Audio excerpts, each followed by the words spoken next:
Hello there, and welcome to this episode of Bizcast. Today we're going to be looking at an introduction to the asset management industry and what the role entails. So today I'm joined with Eden, who's a member of the Biz Committee and also interned at Catalyst, which is a mutual fund based in New York last summer within investment research. And next summer we'll be interning at CVC, which is a private equity and credit firm with over 150 billion euros under management. So Eden, hello there, how are we? Hello, I'm good, thank you. How are you? Yeah, very good. I'm excited to learn a bit more about asset management today. So firstly, Eden, can you give us an overview of what the asset management industry actually is? Sure. So asset management is basically just managing assets, right? You have companies investing for high net worth individuals or companies, and their ultimate goal is to increase the money or increase the wealth over time. Yep. Obviously, they have many different strategies but ultimately it's just to grow the stock or whatever it is, the asset over time. Yep. And there are many different types of assets. So you have stocks and shares, which are invested in by public and private companies, depending on if it's a stock or a share. So a stock is a public traded asset, let's say like an Amazon or Apple stock, Right. which are invested in by hedge funds. And then you have more private shares, which are invested in by private equity companies, which are not traded on the public market. So fixed income is another sort of asset, like bonds, and that's when investors loan money to the government and they receive regular interest payments in return of giving them that wealth, and people can invest in that. Maybe you would say it's lower risk than stocks and shares, but it also provides stability to your portfolio. Another sort of asset you can invest in are commodities. You have like agriculture, gold, oil, and you can either invest in that by physically buying gold or oil, probably more likely to buy maybe a fund or a stock or a share of that. You also have real estate, which is investing in maybe owning a property or developing properties. I'd say those are the key, the main asset classes. Great, thank you, Eden.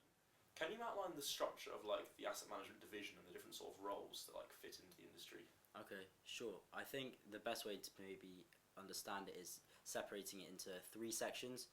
So maybe you have the investment research team, the distribution team, and then the product team. So in the investment research team, you have portfolio managers, which maybe they have the final decision over the assets that they're investing in. Obviously, they need to take into account their own opinion, the client's opinion, and the market outlook. And then you have the analysts, which are doing the work behind the scenes for those portfolio managers, giving recommendations on what to invest in.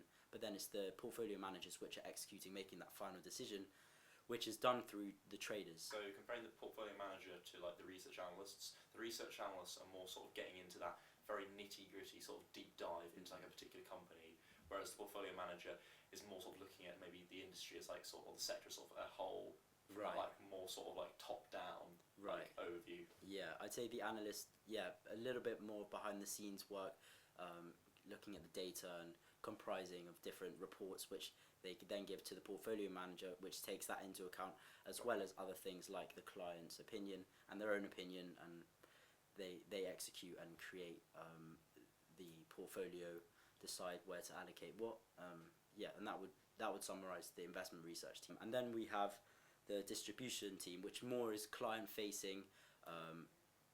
So for example, my work experience in the summer in New York had the majority of the office was the distribution team, where they're calling up clients all day, just trying to raise the funds, basically promoting their investment vehicles, and then also managing the client relationships and making sure that they want to continue investing and increasing investment by maybe networking, meeting for coffees, and all that kind of stuff.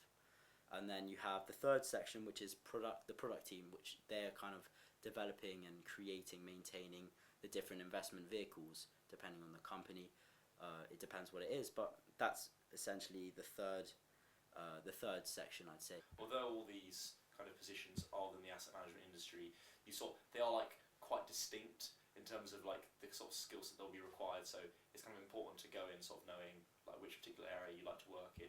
Exactly. What are the different types of firms that you can work at under asset management?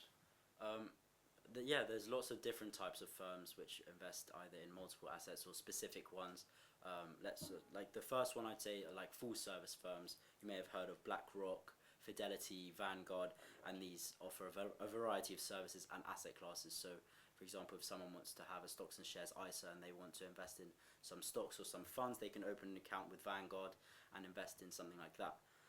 You also have boutique firms which specialize in specific assets, maybe specifically commodities or specifically real estate, and they have a higher amount of knowledge and speciality in that field, but they would just invest in one of those. And then you have private equity. They invest in shares of private companies which are not on the stock exchange. And then you have hedge funds which are they trade on the public market. They trade stocks and shares, and examples of hedge funds like Citadel and Bridgewater, whereas in private equity you have like Blackstone. So venture capital is another type of asset management firm where they invest in smaller companies with really high potential. They provide these companies with capital, and they're hoping that these companies can grow and succeed, and then they'll have a share in a company which they invested a little bit in but now is really big. So venture capital companies like Tiger or Legend may have heard of. You also have investment consultancies which they don't directly invest in assets, but they do research and provide data and information and advice to these other institutions that invest in these assets. You also have sovereign wealth funds, or SWFs, which manage a country's reserves, aiming to maybe maintain or increase their budget, whatever the government has given them, and also maybe to use to invest in their own country and improve sections within the country. So another type is family offices, where they're companies which invest on behalf of ultra high net worth individuals. You may have heard of the Rockefeller. They're an example of a high net worth family which invest.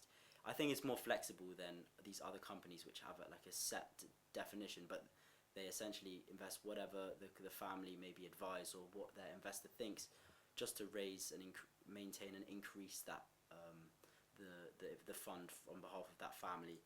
Other types, you have pension funds, which is managing large pools of capitals for institutions, hospitals and governments. You have like real estate investment firms investing in maybe purchasing real estate to rent out, or to do up and sell, or even to develop and to increase capital in that way.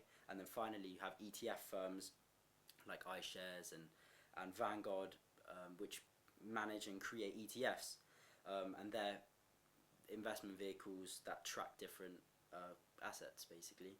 And so I think those are the main types of asset management firms. That's very comprehensive, really. Yes, so Eden, just out of interest, because all those different sort of asset management firms that you're describing, they seem like kind of quite different. They all just each have their own like specialist focus. How easy is it once you're in the asset management industry to sort of move between these different like kind of sorts of firms?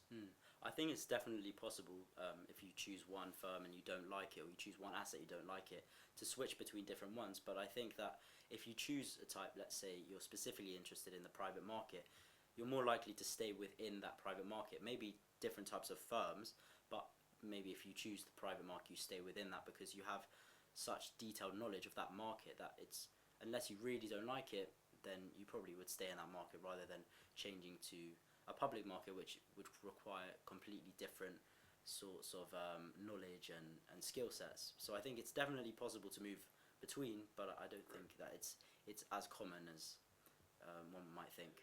Can you explain what a day in the life might look like as an asset manager, and what sort of tasks you might be working on? Yeah, sure. I think it depends significantly depending on the role within asset management that you pick.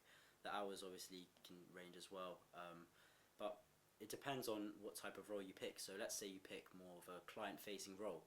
You'll be faced with networking, meeting clients for coffees, and maintaining, creating, and developing those connections. So one might have a spreadsheet of all different clients that the company either has or they want to potentially attain, and then they'll spend time calling the clients or emailing them and meeting them, trying to get those investors on board and maintaining those relationships. Whereas someone in a more analytical role will spend more time researching, spending time on Excel, less client-facing and more technical work, maybe working in a team. So then if you had to then say what sort of person do you think will thrive in asset management, and if we split it down into the more sort of distribution client-facing side versus the more investment side, what skills would you say are needed in like both disciplines? And then maybe what skills would someone who's working in distribution maybe have more of, and then vice versa for the investment team? Regardless of which section within asset management you're going for, I think they're looking for someone who's really motivated, driven, and actively learning and doing research in their own time regarding the industry that they want to go into. They're looking for someone who will basically work, not complain.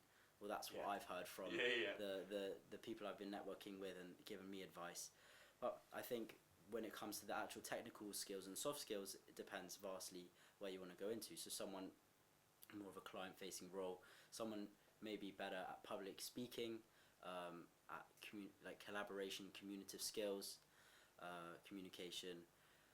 But someone in a more analytical role, someone who's maybe better with numbers, with numerical skills, analytical skills, better with time management perhaps. But I think a lot of these skills will overlap. So I don't think if you have certain skills but you want to go into a different industry that cuts you off, I think it vastly overlaps. Right, that brings us to the end of this episode. Thank you very much for coming on, Eden. We've definitely learned a lot about the asset management industry, and good luck at CVC next summer in private equity and private credit. Thank you for coming on. Thank you very much for inviting me. I really enjoyed it.